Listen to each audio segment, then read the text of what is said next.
Hey folks, welcome back to Practical Outdoorist. Today is going to kick off the first in a little mini series of videos that I'm going to do on my Bass Tracker boat build, and I will leave a link down below on the first video that I did on this boat when I first got it. And I've made a few changes to it, and I am making some changes to it, and I'm tailoring it for my wants and needs, and I figured I'd take you all along for the journey. So the first thing is that I bought this boat cover from Bass Pro. I think it was $60 couple or something. It didn't get very good reviews. It's not, you know, an expensive cover, but I'm battling a few issues here. First of all, I have a magnolia tree up here.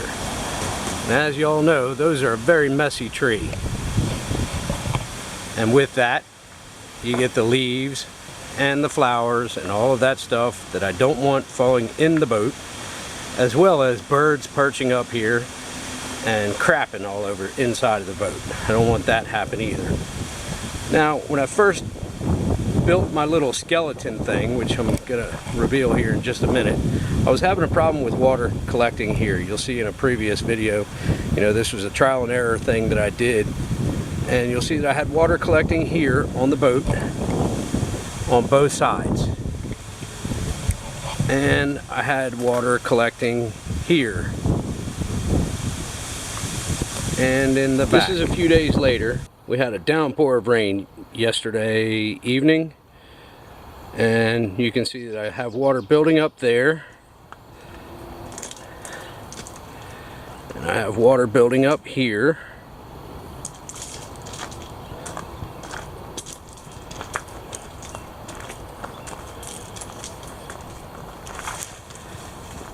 And water building up here.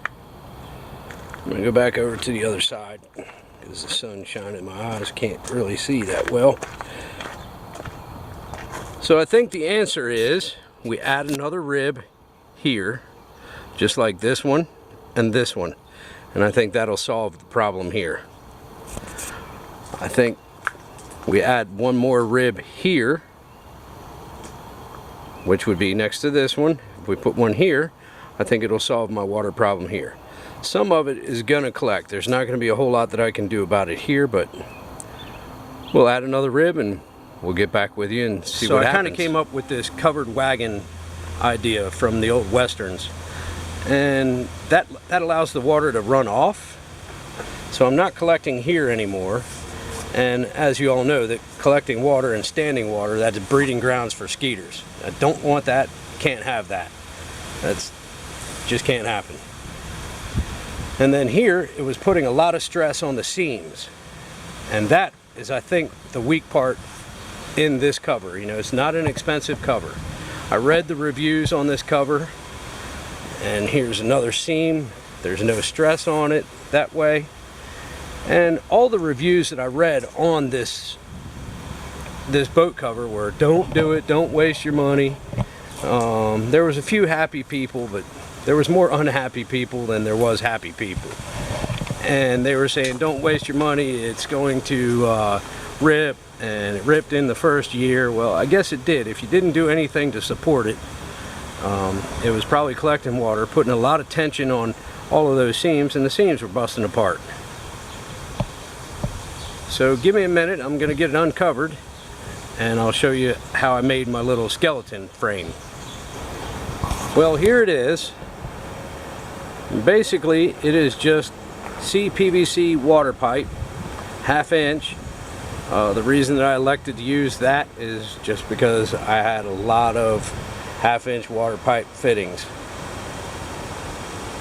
I had bags and bags of T's and 45s and 90s. The only thing that I bought extra was these shower fittings. And basically I glued everything from here down, and everything here is floating. So all of these riggers, they can push down, but they get stopped, and they can only push out so far. It seems to be working. And the way that I made a 4-way fitting up top was I took 2 T's and then I screwed them together. And then I numbered everything, or lettered everything, you know, A, B, C, D, accordingly, so that I would know how it all goes back together. So I'm not glued at any one of these joints. So all of these come apart, and it can be neatly stacked and stored when I'm not using it. But that's basically it. Now I did have a problem back here. There's not much of a lip for the blocks to push against if they want to keep coming over. So I did have to fasten these. So I have 2 screws and, well, 1 each screws and 1 each screws. So a total of 4 screws in here that I'll have to take loose when I want to take this off. But it seems to be working very well. If you give me a minute, I'll set up the tripod and show you how it all goes back together. It's very simple. I'll get back with you in a minute. So really it's pretty simple. One person can do this. 2 people is easier, obviously. You can have somebody on either side. But one person can do this easily. Just unroll it, little bits at a time.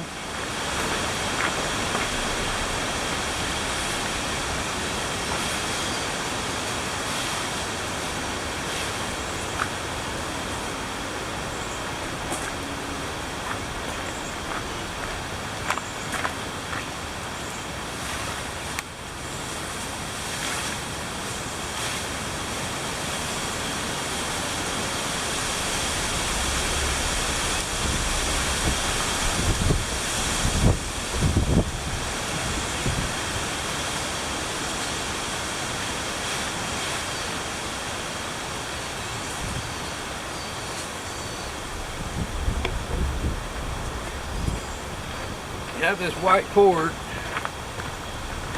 running along the whole edge of the boat. Make sure that it's not inside the boat, tucked under.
The cover comes with these 2 bungees that go underneath of the boat.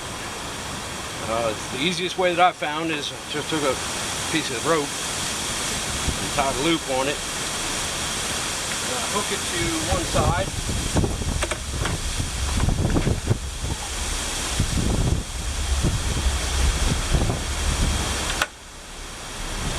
And just toss it underneath.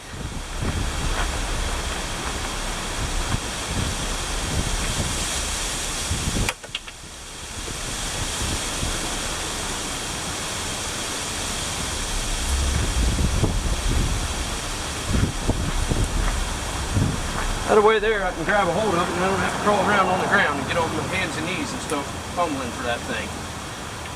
Sure does make it a lot easier.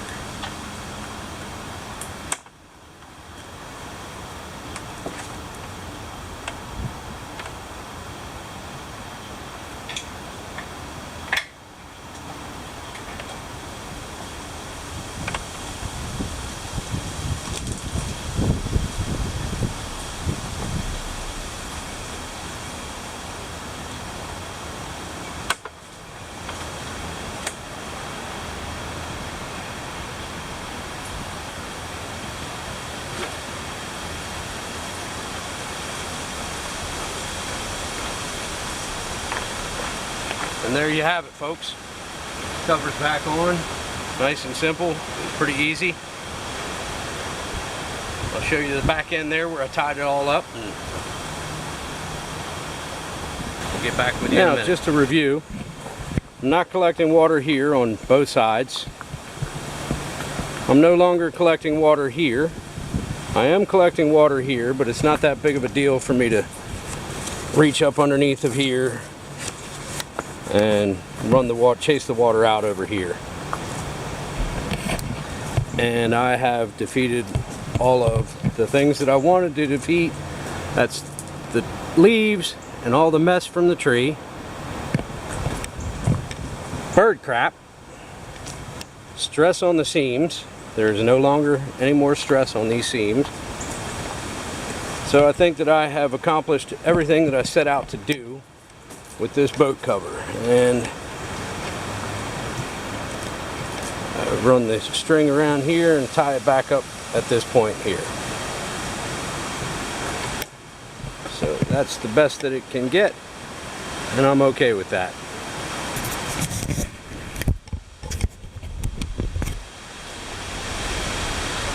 So all in all, I would give this boat cover a good thumbs up. Just used a little bit of forethought in what was going to happen and what everybody else was complaining about, the ones that were complaining, and I see no problems with it. So I got maybe $60 couple dollars into the cover from Bass Pro Shops, maybe $65 total with taxes and all that. And I think I got about, I don't know, I didn't buy everything because I had a bunch of fittings and stuff, but if I had to guess, maybe $20 in pipe and fittings. So you got, what's that, you know, 85 bucks, and you've got a good cover that will take care of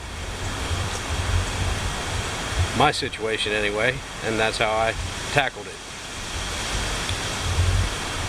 And remember, folks, get outdoors, keep your eyes open, because if you don't, you're going to miss it. Take care. We'll see you later.